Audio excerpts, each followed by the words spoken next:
Hose clamp off, you can go ahead and pull this girl out with this girl. After you bend it all weird and stupidly, it should look something like that.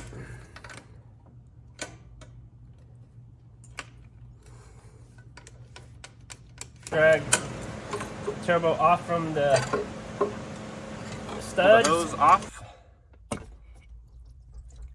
And like I said, fuel will come out.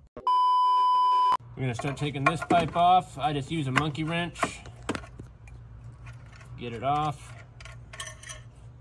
That's completely off now.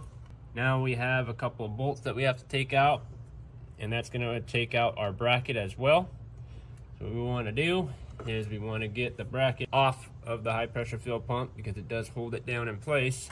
And there's gonna be one bolt here, and then there's another bolt over here. Now we have a 10mm bolt on the bracket right here. You gotta go ahead and take that one off.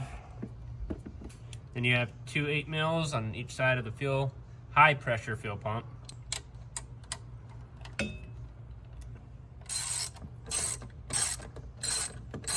And you have one more 10 bolt behind here.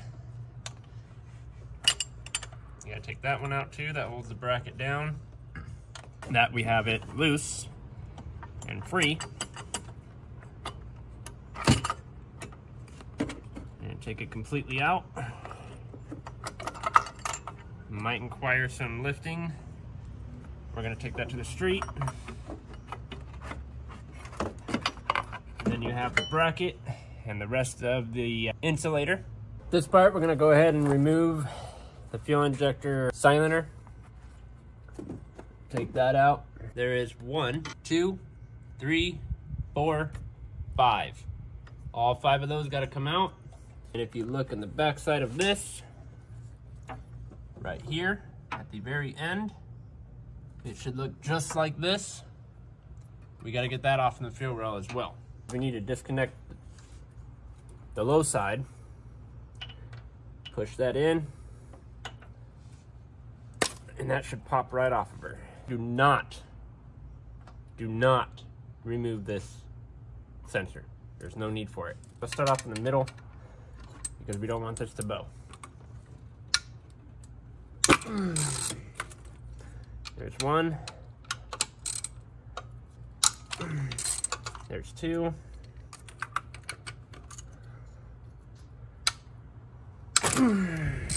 There's 3.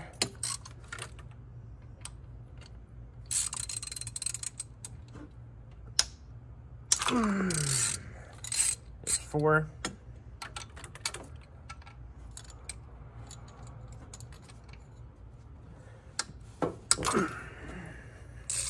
There's 5.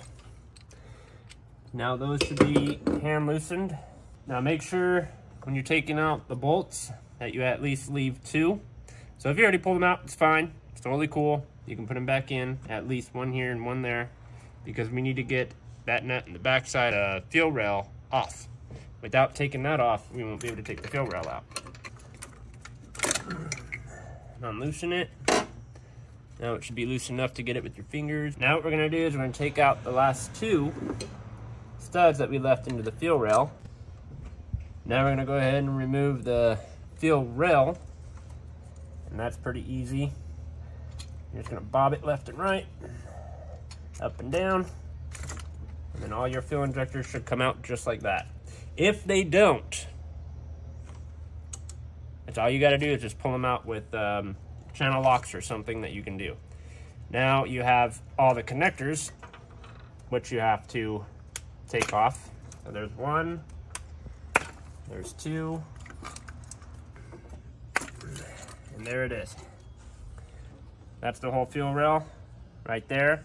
It does have fuel still in it, so I'm gonna go to the street, dump it out. Before you move any further, there is a ground wire on this side of the block where the turbo side is.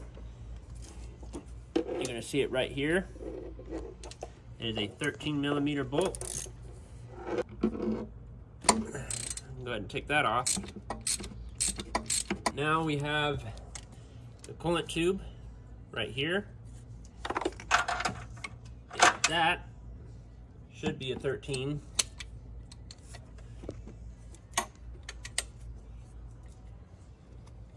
Right after you get that ground wire off and you get the coolant tube off, you are going to want to replace the O-ring that goes in there, especially if it's your first time taking it off and it has 95,000 miles on it. Mine has 96,000.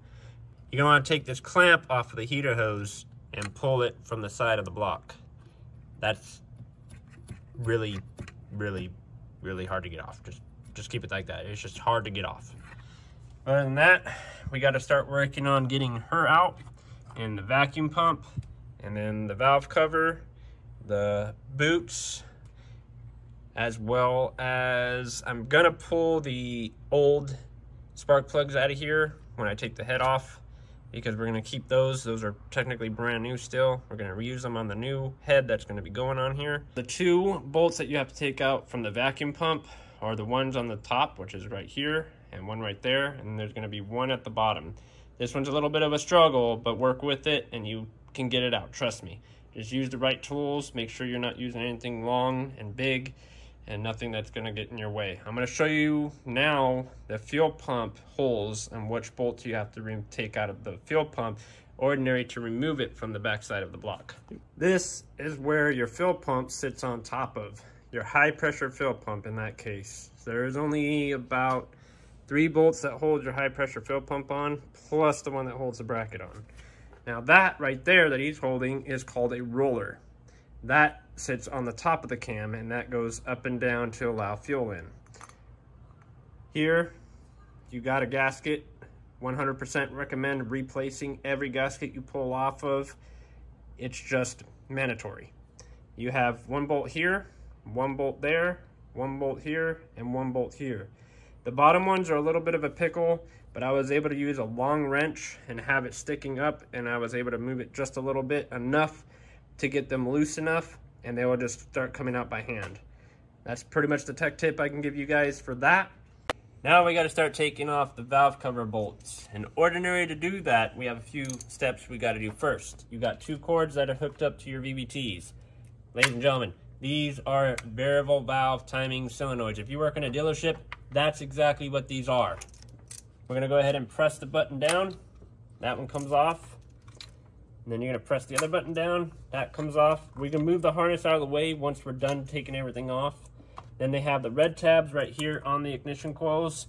Just going to go ahead and pull out, pull out, pull out, and guess what? Pull out. Now we're going to start taking them off one by one. Now that we have all those disconnected, you're going to want to go ahead and take your ignition coils off.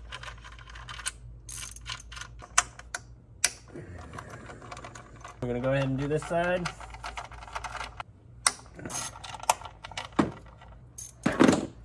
We're going to go ahead and put the ignition coils now in the bag.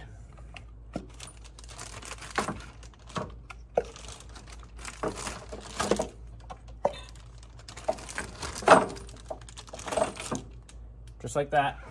Now we got the sensors, this sensor and that sensor. That's an exhaust and valve. They're all still 8 millimeters. Now with these sensors here, they're really easy. They just pull out. Same thing with that one. They just pull out.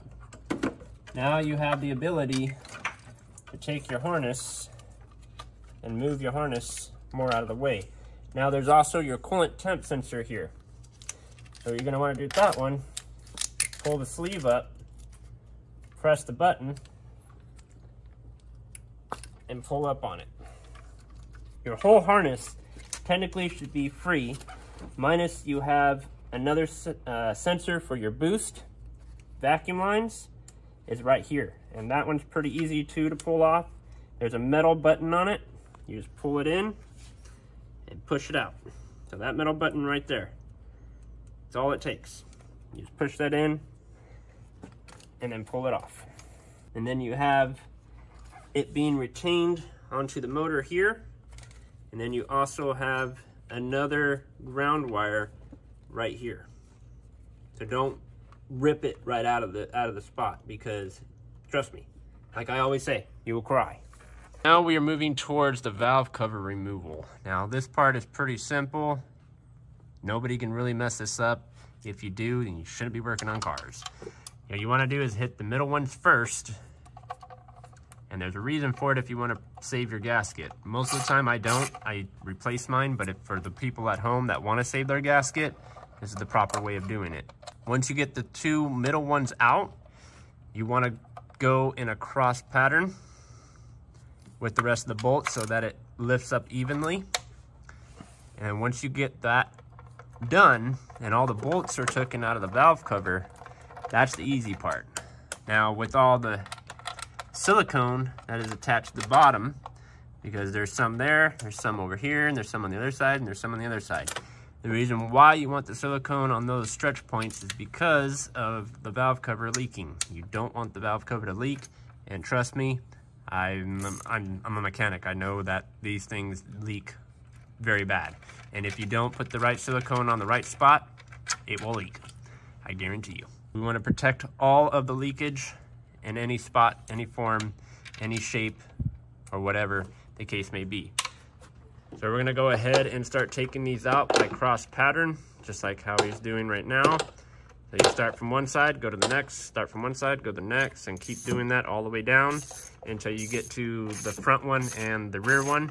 And then after that, you just pull up the valve cover and just make sure all your bolts are unloosened before you start pulling, because these bolts are very thin, especially if you're working on a 2.3 or a 2.0. And we're gonna come back once we get this valve cover off. Other than that, it's pretty simple how to get them off. The only step that I can give you a tech tip for the VVTs, this is where it starts getting hard to lift it off and it will feel very hard, is you can take some lubricant and lube up the outside of the VVTs so that it will lift up very smoothly. And that's pretty much all the tech tip I can give you to get the valve cover off without breaking anything or bending anything, because these things cost about $230 to about $300 for a valve cover.